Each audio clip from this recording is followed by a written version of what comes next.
welcome to the Bernie Kosar Show with the top dog, Hanford Dixon. Gentlemen, it is not Victory Monday. We wish it could be. How are we doing? Well, I have to say, after an emotional reunion weekend for going back to my old stomping grounds with seeing some of my old teammates and my old team from the Dolphin perspective, that was the positive side of it. Unfortunately, after that, there's not much more positive I'm going to say, and that's kind of why I've got my Healing Dogs T-shirt on and absolutely needing my lifted CBD drink today, because the Browns' perspective yesterday, top dog, left absolutely something to be desired. To go to 3-6 after the bye week like that, and in a game that had such an enormous magnitude for getting ready and positioning ourselves for the playoffs, just like Marty Schottenheimer used to tell our teams, November is a moving positioning month, imperative that you take advantage and win games, and we didn't even put up a fight yesterday.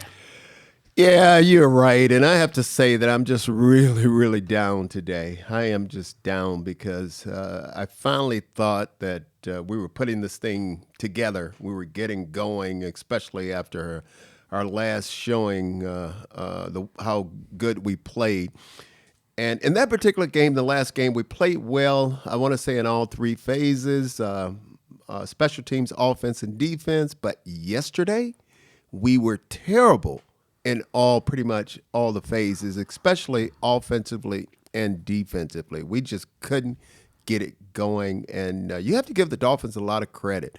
They're a good football team, and maybe we have to ask the question, are we just a bad football team? It sure looks like it. Let's introduce the rest of the crew. We got producer Gab, lost her voice.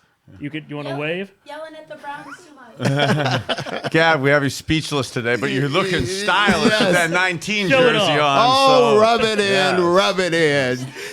One of you, Hanford. Thank you for swelling up my cranium. And we welcome back the one and only Angry Ken. Well, you know what? It's great to be back. And I got to tell you, as I fought through the crowd outside the studios today, they couldn't wait to see what Angry Ken had to say. Well, the victory chain didn't last too long. And I got to say today, I'm not Angry Ken anymore. As a matter of fact, the anger meter's calm because there's no reason to care more than our players do. And we'll get into that a little bit later on. Yeah, let's keep the apathy going here because let's get into that game from yesterday. Did you guys break out of thesaurus? Top dog. We have to be on our game with our English We have today. to. All right, let's get into it. It's the opening drive. Once again, Kevin Stefanski starts off the game scripted as good as you can. Jacoby Brissett, first play of the game, 38-yard pass to DPJ, opening drive. Gab, pull that clip up. Pull that artistic thing of beauty up there, Gab. Yeah, and Bernie, you look at this. So first of all, we had Jerome Ford back. Great return. Yeah, and Jerome Ford to start the game off. We've been talking about no big plays on special teams.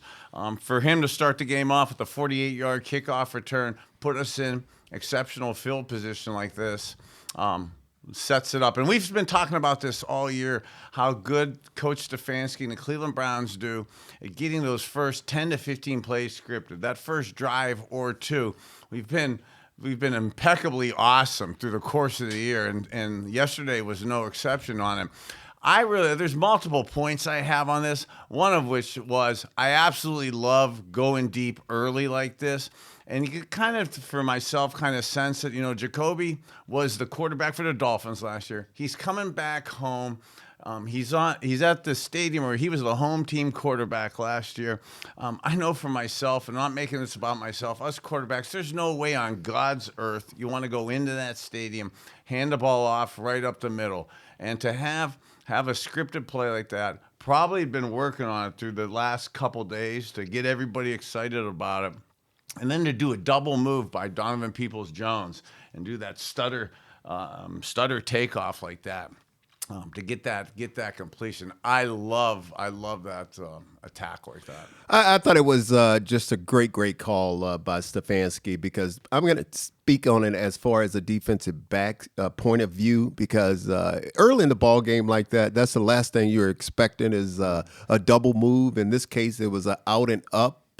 You're thinking if he's going to run the out, he's maybe going to run the out this early, so you're going to jump the out. But that's what happened. The corner jumped the out, and as a result, when the receiver goes back to the up, you're like, holy shit, what's going on here? And I have to give Brissett, I have to give him a lot of credit on the throw. A lot of people want to give him a hard time, Bernie, on the throw because they said maybe he didn't lead him. But I think it was early in the game, and what he wanted to do was just make sure he got the completion, because he could have easily overthrown him. Yeah, absolutely. And again, I'm not saying this to be a quarterback apologist, nor to just concur with you. Yeah. But absolutely, you have the layup right there. You don't want to just go for the dunk and slam it off the back of the rim and miss it. It's first play of the game. Get a positive play. Get that completion. Put that little bit of a nail in the coffin, and the confidence meter also. And for the people that were saying, hey, you could have let them and they could have had the touchdown. Look, we ended up scoring on that play anyways. That first drive of the game, a 7-play, beautifully executed 7-play drive to get up a 7-0 lead. So that's a question fans are asking. Why do we always have those first set of plays that work and then nothing the rest of the game? Is it we don't make adjustments? Why does that work? Well, it's. I'm not going to say it's as much on adjustments as like for a play like that, to throw a double move takeoff against the left cornerback for the Miami Dolphins absolutely means that your film preparation, that word analytics, that word study preparation, all those guys that are analysts that are breaking down film. Yeah.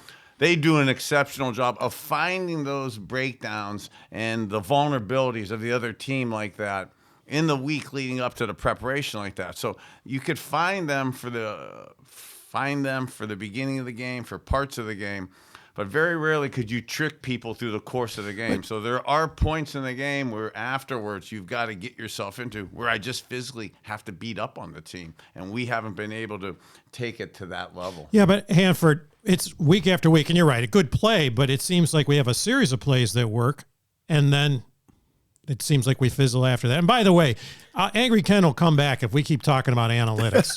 Well, I never heard of analytics when I used to go down when you guys played, and you know what? We used to knock people around.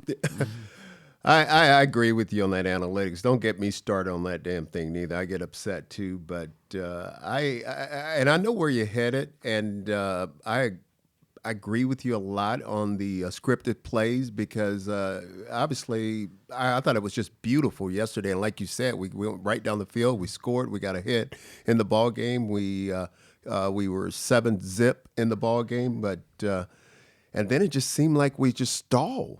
I mean, we just can't get anything going. For whatever reason, we just stall. Yeah. And if there's one play to remember from that game, because you're right, we both went, Browns scored, Dolphins scored, that next drive, 3rd and 12, Jacoby Brissett again to DPJ.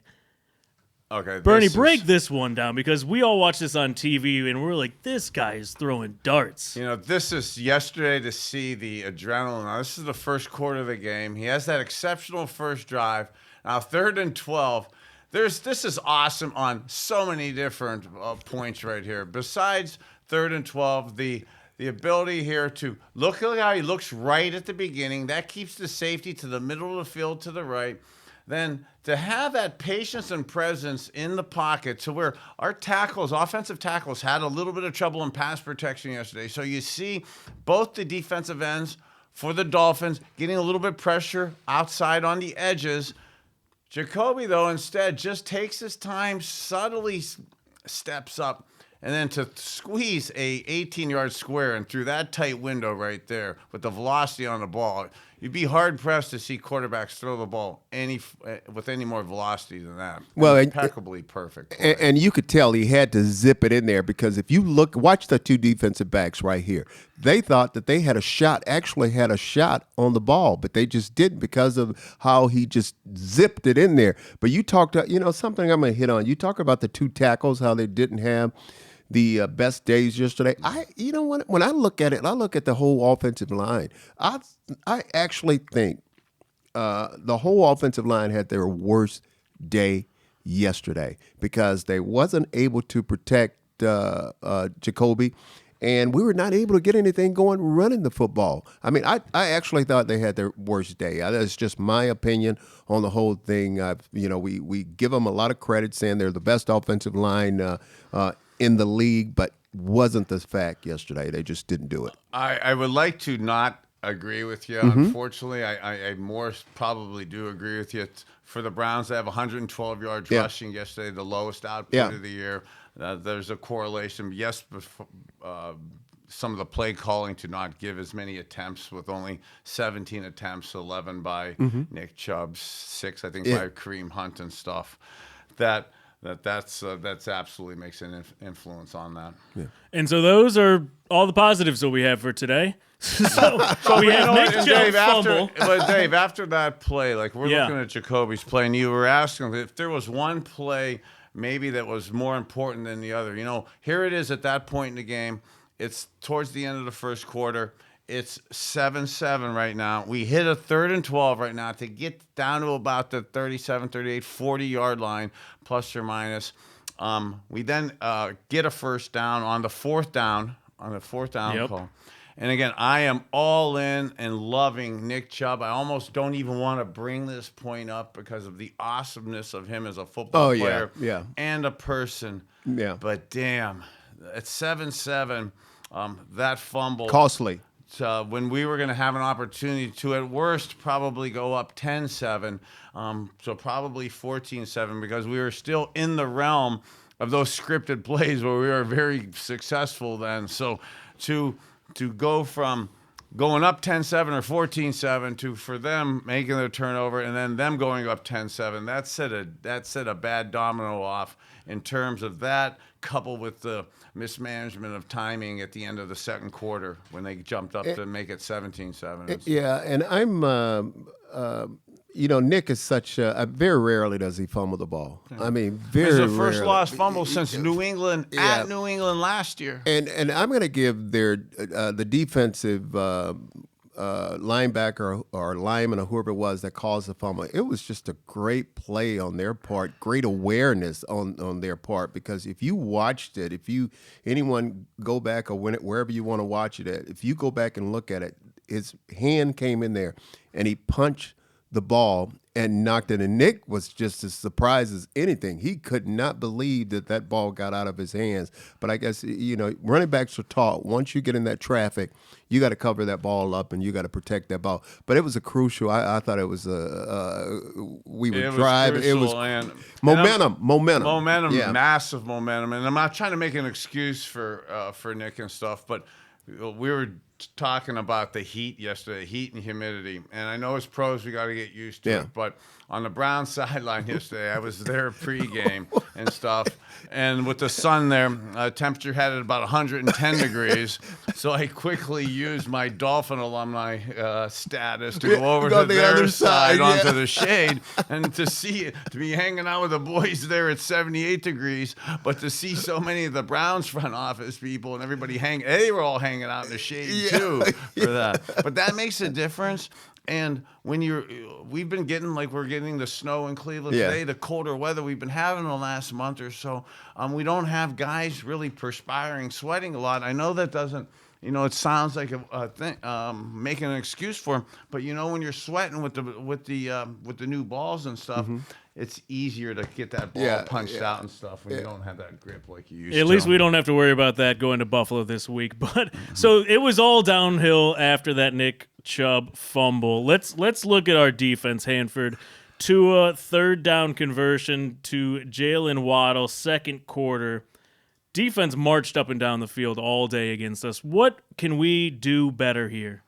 Boy, we just couldn't stop him. I mean, we just couldn't stop him. I mean, right there. I mean, Tua, he just had an excellent ball game. What I mean by that is he was able to he was taking exactly what the defense gave them. And he's got, obviously we know he's got 2 excellent wide receivers, talking about Waddle and also Tariq Hill. But on that particular play, I would like to see the safeties come in and help the corner out a little bit, because if you look at it, it was like 3rd and 4 or 5 or 6 or something like that. And the corner is thinking what's going to happen is he's going to shut that route down just to get the first down. But since he didn't, someone else in the back end of this defense need to come up and make a play. So who's that on? So there's 3 Browns players all right there. How is it a communication thing? Is it someone missed their assignment? What's going on? Well, here's what I looking at the coverage and looking at the corner right here. I think he's playing man to man underneath. So I see this as 2-by-2 offense. So they got Buffalo Dolphins have 2 receivers at the top, 2 to the bottom. The Browns, we have 3 DBs to the top, doing 3-on-2 coverage to the top, 3 DBs to the bottom, doing 3-on-2 coverage to the bottom. Almost like the coverage, this is 3rd and 4, almost like the Monday night coverage against the Bengals. On 3rd and 2 to 4 against the Cincinnati Bengals, Coach Joe Woods ran versions of 2 deep, 5 under man. That's basically the same coverage. Tight. Underneath man with safeties on deep halves like that. The Dolphins saw that. They saw that last Monday night, scripted the hell out of it, came up with a perfect play to really dice it. And I don't even hold Greg Newsome accountable for this, because fans are saying, well, how come he squatted on the first move? Well, it's 3rd and 4. So most all teams, they all hover around the sticks, and they want to just get on 3rd and 4. They want to get 5 or 6 yards. Again, a really great job by Mike McDaniels and the offensive pass coordinator, Darrell Bevel, to be able to know that you're going to probably settle around the sticks at 4, 5, 6 yards, and then to send them with that awesome speed into that intermediate at 12 to 17 yards. So, guys, as we watch that play, you see Grant Delpit running there, number 22. And by the way, shout out to that legendary 22. Our old buddy, Felix Flex Wright, man. He was the guy that set the way you play. Old school. That's why us old fans like him. He was the guy that did it. But you see 22 there, and he actually had a decent game. But he was suspended for some transgression for the first play, which, by the way, how ridiculous is that? You're suspended 1 play. It makes no sense to me. But we also got Perrion Winfrey, our big guy who's supposed to stop the run, out again for discipline reasons. Hanford. What's going on there? And if this was happening when you were on defense, would you get in somebody's face? We policed ourselves, man. We'd eat ourselves alive. Well, you know what we did too, Bernie? We had about 5, 6, 7 guys on our football team, and those guys, you're exactly right. Those guys would be the ones, the enforcers on the team, to make sure everybody's doing what they're supposed to be doing. But I don't get it. I don't get it with just the what is he trying to send a point where you're just not going to start, and then you can go in right after that play? It doesn't make any sense to not have the guy, make him just miss 1 play. Yeah, there's a few things for me. We were an older team, and the Cleveland Browns are the youngest team. We've talked about this in the NFL and stuff, so sometimes it's harder not to have us older guys around to bluntly to yell at and smack the young guys around. It's unacceptable for Winfrey, who's had issues at the defensive tackle a couple times this year. Now, if they hear this about Delpit yesterday, and I concur too with the 1 play, maybe that doesn't really send the message. And I have some points too, again, with like the post-game press conferences and guys tending to be smiling and stuff. Not taking it, not to appear like they're not taking it serious. Guys, you watch other games, you see guys throwing helmets, slamming, screaming. Who's the enforcer on our defense? I don't see anybody there. It's Myles Garrett. He's a good player, but he's not the leader in that regard. Who's our leader? John Johnson? He doesn't want to play. Guys, that's one of the problems. Well, Miles has been trying to do it. I see that again, the kind of the levity, not having the anxiety out there. And as players, when I was a player, that's for sure. We used to say, God, I'll do my best. We do our best when we're content, when we feel comfortable, when we feel like everybody believes in us. That's absolutely not true.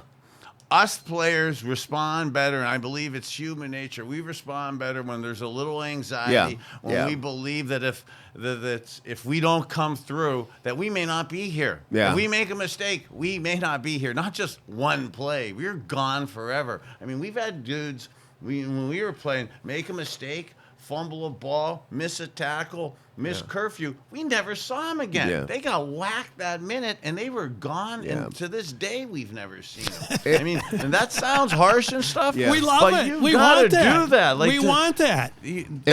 You do better in fear. And right now, there isn't fear right now. And I see, again, maybe it's sometimes a point. We've talked about this on a podcast. I know I've gone off on a couple homilies like this. When I won, I didn't smile. Yeah. Okay. When I lost, it was even more of an emphasis on that. This isn't to be talking to the press to be nice and to the fans. As much as I love the press and I absolutely love our fans, this is talking to our teammates, talking to the guys in the huddle, talking to the coaches, talking to the organization. Nothing's more important than this. We live or die for this damn game. And you're right, and Ken. I mean, that guy is not on this team.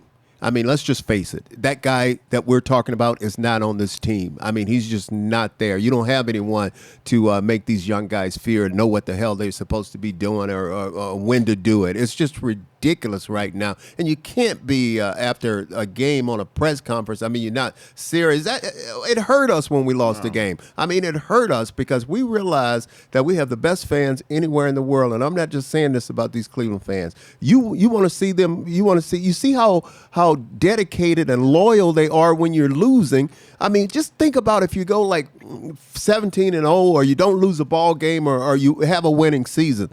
We don't have that guy on this team. All right, let me ask you this. Can a coach play that role?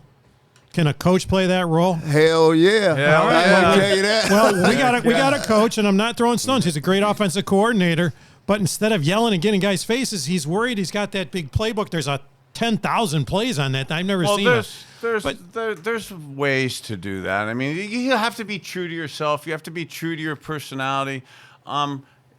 Sometimes I yell, but most of the time I try not to. But you know, if it's not in Coach Stefanski or other coaches' personality to yell and scream, you could very calmly just say, "I fire you, and you're cut, and you're gone, and you never see." And you do that to one or two guys, okay? Not just. You get one or two guys and you clean their locker out right away.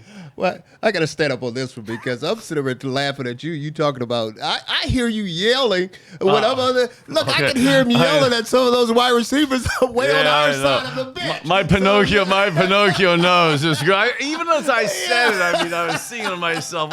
I didn't mean to yell that much. Because we sit there on our side of the bench and we're laughing like, oh shit, someone ran the wrong route. You know, you should be here in the pre-show meetings with these two guys yelling and screaming and throwing stuff around. His stanchions trying to get the best shore, but I love the passion, which we don't have right now. Hey, well, the passion of it too, and maybe a little bit of a life lesson and a football lesson, and maybe sometimes why our brotherly love is so strong, and sometimes maybe as ex-players struggle in personal relationships off the field. Because some of those guys that we were yelling at, when we would be yelling at each other, I love you more than anybody. And I love you. And I love Reggie Langhorne, Webster Slaughter, Brennan, Ozzie Newsome, more so than that. And we would fight like dogs, going at it. And then, you would have no harm, no foul afterwards. I mean, because that genuine love and respect, knowing that we wanted to get the best and the most out of each other. And Ken mentioned a name, Felix Wright.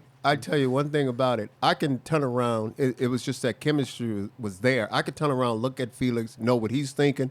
He'll know what I'm thinking. Like I'll turn around and look at him, and he'll know that I'm getting ready to do something I'm not supposed to do, and he's got my back because I'm going to jump a route and telling him, hey, I'm going to jump this route. So you take care of me on the back end. See, these guys, they don't have that communication. Yeah. It's just crazy right now. I think that's what's so frustrating for us old-time fans because we remember that. You and Minnie, Felix Wright, Chris Rockins, the linebackers, the Big Daddy Take me back, kid. Take me back. But you know what? That's how we played, and they feared playing our defense. And you guys would bark over them. You'd stand over them and bark It was fun. And- All right. and Speaking of throwing it back, we get to halftime in this game. Bernie, I know you were at the game. I don't know if you saw this CBS halftime. Boomer Esiason talking about your ability to anticipate throws, how Tua seems to be doing it. Did you see that shout out from Boomer? I was busy at the game yesterday and stuff, but I saw a quick clip of it. It's funny because we got to play Boom so much. And we love him to death, but we used to bust each other's chops a lot. But to be able to have some of those throws and make that like that and have him say that, it brought back some good memories. Hey, Boom's got to be pretty excited right now because Boomer was a left-handed quarterback too, and to see another left-handed quarterback in the league, you know how those guys stick together. Yeah, See there is a fraternity. Yeah.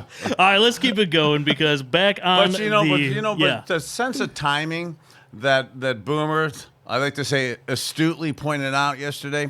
Tua's on a couple of his throws yesterday, on the rare times that he was almost hit, was impeccable. He's throwing the ball not only before the guys come out of his break, but multiple steps before the guys come out of his break. And I was over at the we had our holistic health conference down in South Florida this weekend. So Friday, Saturday, we were there doing our medical holistic stuff that's keeping me in great shape. And at 5 o'clock on Saturday, it ended.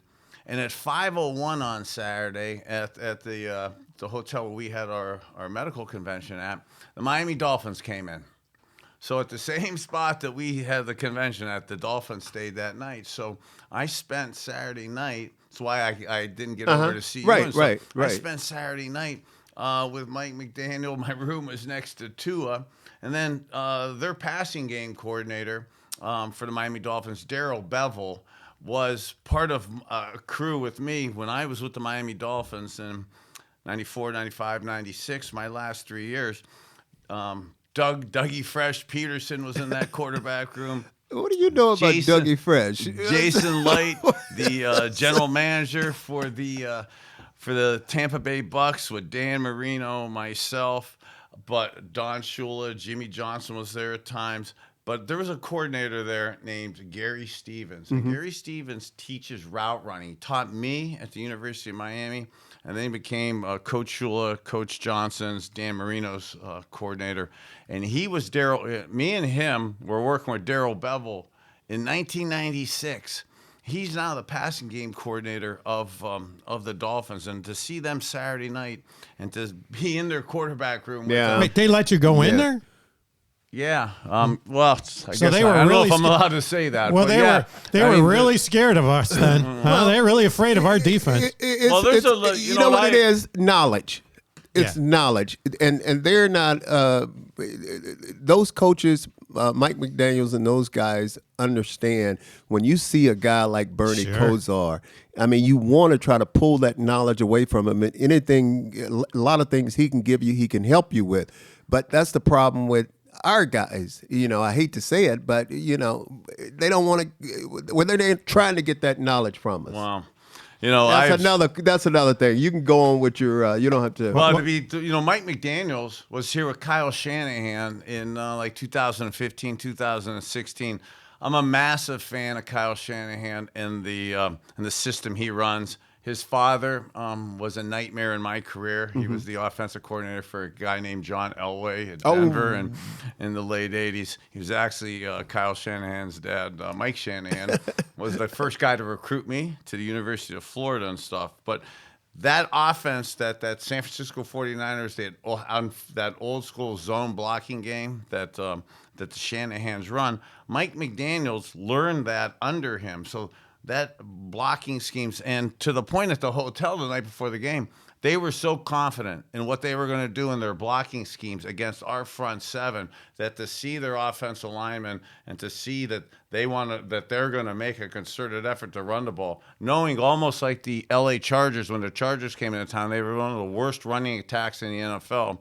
The Miami Dolphins came into yesterday's game as one of the second or third worst running attacks in the NFL. Cranked out, unfortunately, 195 yards rushing against our Cleveland Browns yesterday. Yeah, and let's look at that. Yeah, so because they did Raheem Mostert, Yeah, so 24-yard touchdown. Mostert and Jeff Wilson yesterday. Yeah, Watch this outstanding effort of tackling. This should be a clinic Hanford, of how look, to yes, tackle. look at this. Not one person They don't even touches try. him. I mean, it's ridiculous. That's actually how it I looks mean, on a Friday walkthrough right there when you're trying to get a feel good. You're right, and there's the effort is not there with this team right here. And look at the bad angle now. You're talking about John Johnson. I mean, terrible angle to the football. And for him to go, 25, 28, 26 yards untouched into the end zone is unacceptable. Is for that this all football effort? team. Is the majority of that effort by this Browns defense? It is effort, and they're not given the effort, and that's the problem. You're exactly right. They're not given the effort. It's terrible, Bernie. Well, there's it. From looking at that, it absolutely does look like an effort thing. I'm not trying to make this as an excuse yesterday, but that was the bye week. People are saying, God, you didn't have that effort. You didn't have that adrenaline coming off the bye week. I think the bye week hurt our young football team. So we went down into an 85-degree weather where it was 110 degrees on the field yesterday. I believe it was as much we were out of shape. And we lost our legs in the second half there, and didn't have that physical ability to handle the heat and match up with them. Well, we talk about coaching and adjustments, and it's obvious that our game plan was stop the receivers, which we did. But then when you're running and gashing as Hanford, shouldn't we have moved like more guys in the box? All right, we got to stop the run. Well, see, when you look at a game like this, is pick your poison. I mean, that's what But we didn't adjust. You know what I mean? Pick your poison.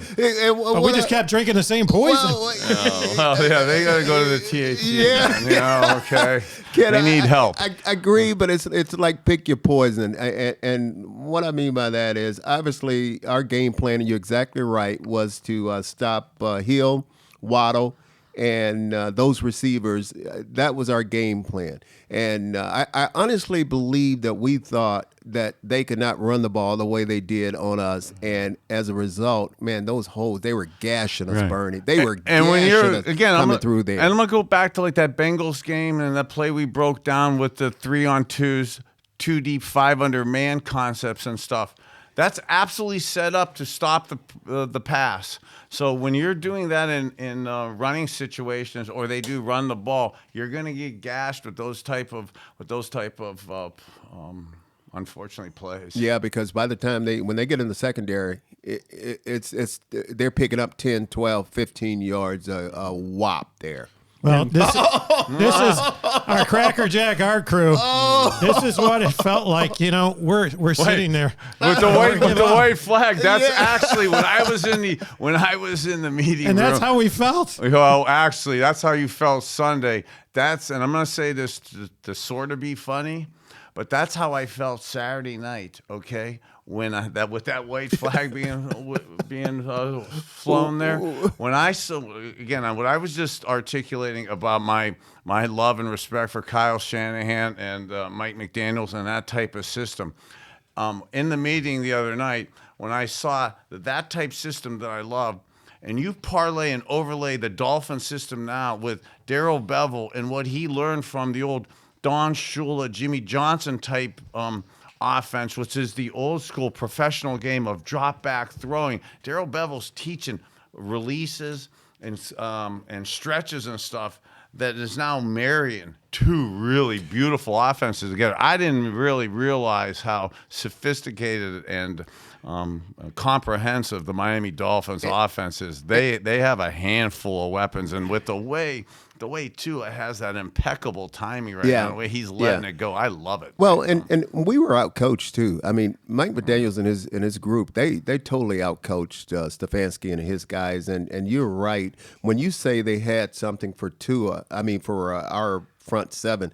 I mean, you could just see it because Myles Garrett, Clowney, those guys were getting upfield, and they were expecting them to rush upfield, and all Tua did was just step up in the pocket, because they made sure that he was not, the majority of the time, they made sure that he wasn't getting any pressure coming up the middle. And he was able to get rid of the football. Yeah. Hey, great point. Tua was stepping up like that. And for young QBs out there, we had showed the Jacoby Brissett square in throw earlier too. Tua stepping up with his eyes downfield, looking down the field, just like Jacoby Brissett for young QBs. That's exceptional by actually both QBs. Yeah. All right, so we're waving the white flag. There was not much to say other than that poison was 39-17. I don't know. I would have tried the other poison because I couldn't get much worse. But now we got to head to up to Buffalo, and oh boy, it's not going to get much better. And as I love this picture because it's that's almost like what it looks like on the drive in on the Buffalo tell us about bus. that, 'cause old school. What's it like, guys? I gotta tell you, I'm gonna say this real quick. I remember that drive coming up there. Oh, And, God. I got mooned one time or two. I don't know if you ever noticed that, but I was like, what the hell's going on here? Hey, we love our dog pound fans. yes. Okay, we have some of the best fans in the world here in Cleveland. Buffalo up on the other side of Route 90. You guys are right up there with us too. So that home field advantage that you guys have we're the way on Friday afternoon. All those RVs come into Orchard Park and you park and you have 72-hour drunk fest and stuff there. So when there's only one road in for the viewers or listeners out there that one way haven't in, been one into way Buffalo out. Orchard Park. One road in there, and they start early. So you get to the game 2.5, 3 hours before the game, and they're lined up with the fans. You're going through the gauntlet. And again, it's Sunday morning. You're thinking you probably should be in church or something. You're saying your prayers before a game, and to see 80-year-old grandmas that's north of 250 pounds, a couple ho-hos north of that, mooning you, okay? Wait, they were mooning you? They were mooning you, man. I was sexually scarred, man. I turned into a eunuch, okay? This is not what I need to be doing pregame, okay? I know it. It's like, how are we going to go play after that? God. Hey, they're fans too. We're not. Ye who's blameless cast the first dog bone and stuff. But as a Dolphin talked about the Dolphins game and not the Buffalo game, finishing my career. Finishing my career in Miami. I had some amazing games in Buffalo. Walking out there, I had for my old school. Teammates out there. I was teammates with Brian Cox, and we used to walk out on the field, and the Buffalo fans they would buy those big old 24-ounce beer things, drink it and stuff. And then they wouldn't go to the bathroom. And they go to the bathroom in their beer things. And then when we were walking out on the field, they'd be throwing it on us. Yeah. So to be walking out with Brian Cox one time, and for one of a couple of the Buffalo fans to have better aim than Jim Kelly that day, he had a direct contact. They would throw pee-filled beer. Hey man, they are the bottles worst. at you? They are the worst. So it would be really challenging to go home after those games because after taking snaps under center, you'd have ass hands. Yeah. And you'd be hit with urine all day. Nice. Okay, so But, hey, hopefully you guys have progressed a little bit with the way your hospitality is. I'll tell you what, as an old-time fan that used to sit in that old stadium, we had our own share of things that we had for the opposition, and we had Jim Kelly and those Buffalo Bills number. They came into that playoff series, that playoff game against us. I think, what was it, 1989? 1989 divisional playoff game. And of course, I don't remember what I had for breakfast, but I absolutely remember that we'll game, remember brothers. that because Bernie hits Webster, his favorite receiver. Let's see it. Look at the stadium, I love Jim Kelly. He was my mentor at the University of Miami, and when you play your friends, you actually want to beat them more. So for me to, I'd like to remind Jim to have been undefeated playing against him. It was an honor for me. This was a big play in the game.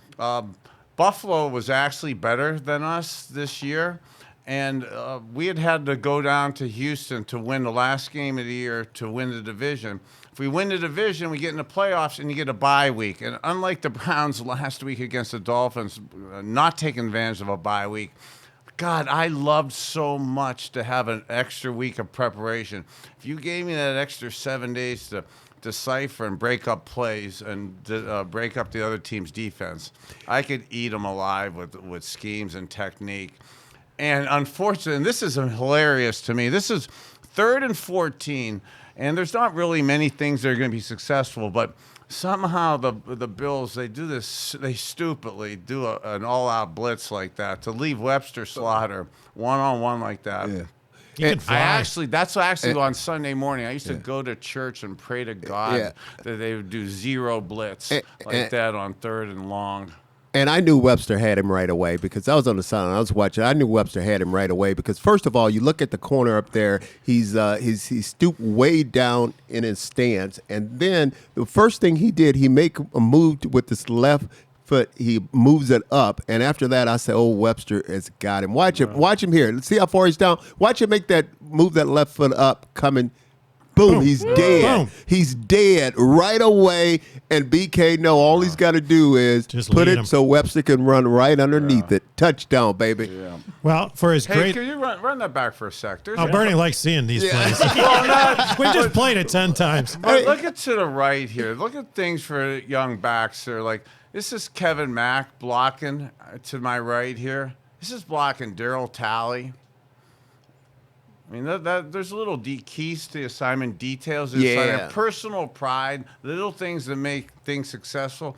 Of course, me and Webster, we get a lot of the credit here, but a guy like Kevin Mack clearing out Daryl Talley there to make Giving you time. Yeah, give me time. So there's a strong safety coming off of Reggie Langhorne here before he breaks my ribs. I get a chance to get rid of it and stuff. And actually, that's one of my cool memories because he nailed me into the ground to where that mud all was in my face. And the first guy picking me up is Mike Johnson. I'm like, Mike, you're the middle linebacker. What the hell are you doing out here? You know? Well, I'll tell you what, my beautiful bride, Mary, who is the absolute opposite of Angry Ken, 38 years of marriage, shout out to my wife. Well, congratulations. We were at that game, and it came down to the wire. Bills had the ball driving down. Hanford, remind us what it was like, what you guys were saying, and I think we got the play as to how that drive ended. Well, we just kept talking to each other. I mean, we would talk to each other, saying, we don't give a damn. They're moving the ball. We have to make a play. Someone's got to make a play. We have to stop this drive. Jim Kelly had the momentum right there, and who pops up? Clay Matthews. Hall of Famer, should be. Matthews make the play. Hey, we love Clay, but I love how he fell, thankfully, so he didn't have a chance to lateral the damn thing. You know? Yeah, we saw that lateral earlier. Hey, Jim, that's one Jim wished that he had back. He wished that he knew as soon as he threw it, that was the wrong read right there on that play. And Clay was just sitting there. And Clay, I tell you what, great hands, too, as a linebacker. Well, as we see this play, though, and we get ready to play Buffalo this week after that awesome game that the Buffalo Bills and the Minnesota Vikings played yesterday. So here we are now. So we got to take a victory formation, take a knee now. Clay picks the ball off, falls on basically the 1 yard line. So now we got to take a knee for a play or two just to kill the clock. Yeah, there was 2 seconds. Just like Buffalo and Josh Allen had to do yesterday. And for Buffalo to drop a snap like that and let the Vikings win the game like that yesterday. Terrible. Those are like nightmares. Yeah. So when that happened to Josh yesterday, that's the only thing us quarterbacks have to do. So when I saw Clay pick that ball off, in my head, a good 1,000 times, all I said to myself and to the center was we just have to get the ball. That's all you think about. Damn, are you nervous? And look at Hanford. Look at the flex. Yeah. He's sitting like that, ready to go. Where's the towel? We see the towel. There's a towel. But the good thing is with Clay, he didn't try to advance the ball because we don't need him to fumble it back to him. He advanced the ball, just get down, and the game's over. You know, a lot of us wonder this. On that quarterback sneaker, when you got to move forward like that, what's it like under that? Are they just yanking, pulling, punching, poking, or is it what's it like there, Bernie? You got to get killed. So the biggest thing on the victory take a knee formation is that the nose tackles are are trying to jump and submarine under the center and stuff. And even though they're not allowed to be calling fake signals, they're calling fake signals under their breath, trying to get people to jump, and they're trying to hit the people's arm and stuff with right at the snap there to get you to drop the snap like that. It's really something you got to do from a ton of practice and stuff. And in today's game, with the way shotgun formation is used so much, that little detail of assignment, that practice point isn't done as much. So it's done in practice, and it's not done with a sense of urgency like it is during a game where the defensive tackles, that nose tackle's coming right at the center. Pissed off, man. They're trying every little street move they can to get the ball. And you're right. I don't think they practice that exchange as much. And even if they do, they don't do it where it's still the same intensity right, as it is in the game. Yeah. Well, guys, so for those of you that didn't catch it, I'm sure probably most of our fans did, but the Bills lost a tough game to the Vikings, who our guys are looking like they might be for real. So the Bills are coming off a 2-game losing streak. We just saw the debacle that whatever that was for our Browns that were drinking the poison.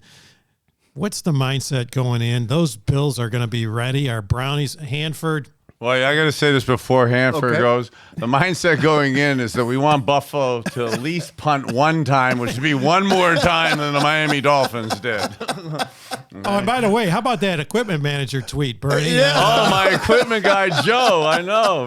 Joe was my equipment manager, too. He tweeted out. And my jersey wasn't as clean as that. He tweeted out he's never in. This is the Miami Dolphins equipment manager. Joe Cimino. We love you, Joe.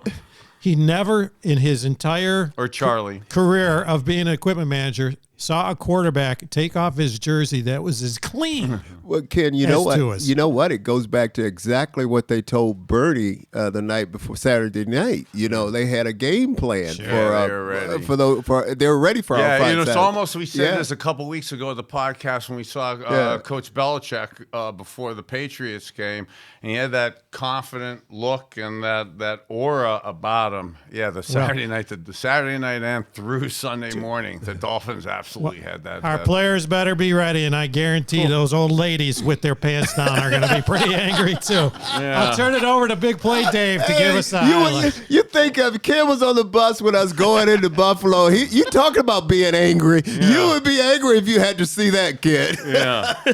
I mean, we're going to be going in to seeing Josh Allen. Yeah. Yes, we are. 159 touchdowns. Third most in Dave, the first 5 years in the NFL. That's right. Yeah, let's get into this and let's look at that Bills offense that our defense, our effortless defense, has to go against. Here's Josh Allen looking for the pass and just taking off. Look how big this dude is and how quick he is. Boy, he's a load. I mean, he is a load. I mean, he's coming right at you, full speed. What is he, like 240, 250, something like that? Oh, he was 240 and he was 12. Yeah. Okay. Home slice is a couple ho-hos north of 260. Bernie, are you surprised at all the hits that he take? So, I love him as a QB and as a person. We didn't know that. Yeah, this is something, man, where his level of intensity. I love it in one respect, but this is not what you want to be seeing from your franchise like this. You want him to make it 10-plus years. You want to make it to where he could do this in January. I could see these type of runs where you're lowering your shoulder like this. Heck, he threw on his pick yesterday. He went and tackled and actually hit a late hit, throwing his throwing shoulder down there and his throwing elbow. And remember, he was supposedly injured, and he's playing with that intensity. Yeah. So, Hanford, when you look at something like this as a defensive back, whose assignment is it to spy on the quarterback when you have a mobile guy like Josh Allen? Well, it depends on the play because every play, if you have someone spying on the quarterback, it's a call play. It's a defense that you expect that you're playing. The way I'm looking at this one, they didn't have that a spy in there, so that's why he was able to go and get the yardage that he got during this play. But I think it's wise if you're the defensive coordinator, knowing how mobile this guy is. You have to have someone watching him at all time. Not only can he throw it, he can also run the football. And Ken hit it that we have to be ready to go. We do have to be ready to go because these guys, what have they lost? 2 games in a row, I think. Yeah, 2 games in a row, and they need a get right game, and that get right game is going to be the Cleveland Browns. We talk about the Browns and our scripted plays and how we do so fantastic those first 10 to 15 plays. The Buffalo Bills have been destroying people in the first half of the year. This will be the 3rd straight game that Josh Allen's thrown at least 2 picks. Yeah. This will be the 3rd straight game that the Buffalo Bills have not scored a touchdown in the second half of the game. Josh Allen's, we joked about it earlier, he's the 3rd most touchdowns in his first 5 years of any NFL player, 159 yard TDs, 35 rushing, 122 passing, and 1 receiving. I mean, that athleticism that he has is special. But you know what, too, guys? He's so fearless the way he plays. He'll throw that interception, come right back and throw it again. He'll run. He'll put his shoulder down. And then he was heartbroken in his press conference last night. Well, yeah, he lives or dies. He lives or dies. Yeah. This is how Bernie was. Yeah. This is how the old Browns was. This is what we're missing, guys. This is what we're. And that's why I hate that we're catching this football team at this time right now because when you look at it before those last 2 games, everybody's picking the Buffalo Bills to go to the Super Bowl. They say, hey, they're the team to beat in the AFC. They're the number 1 team in the AFC. Now the Bills realize they have to get back to that team, and I'm telling you, you watch it. They're going to come out, and you talking about ready to go. Yeah, they're going to be ready to play this week. So let's figure out how to stop them because here's Josh Allen. A touchdown to Gabe Davis, 2nd quarter of that game. Hanford, no run here from Josh Allen, zips it in right into the end zone. Well, what can our cornerbacks be doing? Well, with this particular play, you better start off by praying right off the bat, because this is a good play, a good throw on Josh. But you could just see he's not really, I always say, they'll hear me say all the time, jam the receiver, because I think once you jam the receiver, then you have control of what he's trying to do for you, and you're going to disrupt the timing right there between him and the quarterback. And that's what he needed to do. But I give him credit, though. He didn't panic. He didn't have the pass interference. He said, Josh, you're going to have to throw a perfect pass here. And he did. And obviously, you don't want to see the results that happen as a touchdown. Josh Allen's offensive coordinator, one of my young University of Miami guys that I got to mentor and stuff, Ken Dorsey, who loves the fades, loves the releases, has actually been groomed under some of the same techniques that we were talking about earlier. These attention to details, these ball placements, putting the ball where my guy catches it or nobody is a real big point of emphasis. And when Josh Allen is on his game and making throws like this with no pressure in his face like that, it's almost unstoppable. All right, guys, we are going to move on. It is time to look at the big play bets of the week with our brownies and a couple other games. This is my favorite part here. Let's we're gonna go favorite. I really wanted my favorite. I wanted to see that victory formation fumble. All right, it's big play bets of the week. Let's do it. Let's do it.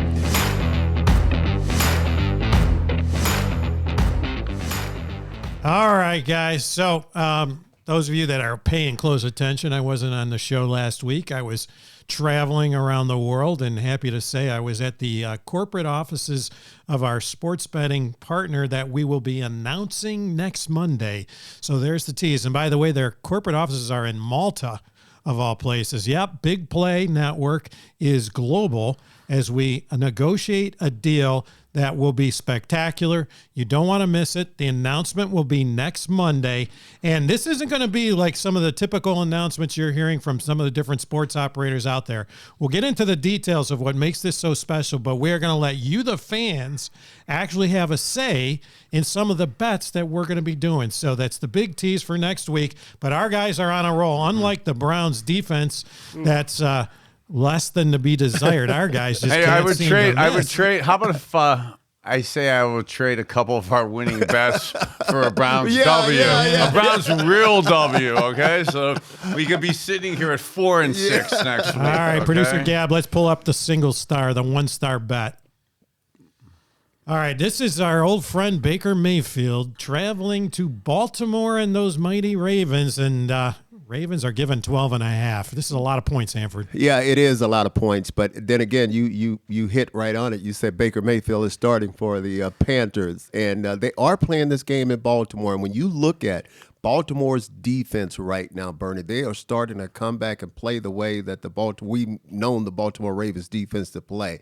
I don't think 12.5 is a lot, so I'm going to go with the Baltimore Ravens at home, giving them 12.5. Yeah, unfortunately, I kind of agree that Baltimore's getting better, and the defense is getting better now, and Carolina though has been playing a lot better. Unfortunately, they've been playing better without Baker Mayfield and winning the game. QB gets hurt, Bake's back in. Just for old school posterity and stuff, and for the old progressive commercials, I'm going to take Bake and the points because Bake's done well in Baltimore and in Cincinnati. This is something to prove for him, and it's a lot of points. By the way, I do like those Baker commercials. I missed the progressive, but I like that Heisman house, that latest one that's going. All right, let's go to the 3-star.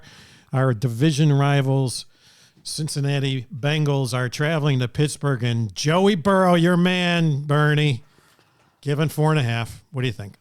Yeah, you know what? We picked the Steelers correctly last week to beat the Saints and to handle it. Just now that they're hopefully Pittsburgh is feeling better with themselves. I really want to pick Pittsburgh. I'd like to see. I'm still want to be an eternal optimist and have all the cards break well for the Browns still to be having playoff aspirations. So we need a Bengals loss. I just don't see it.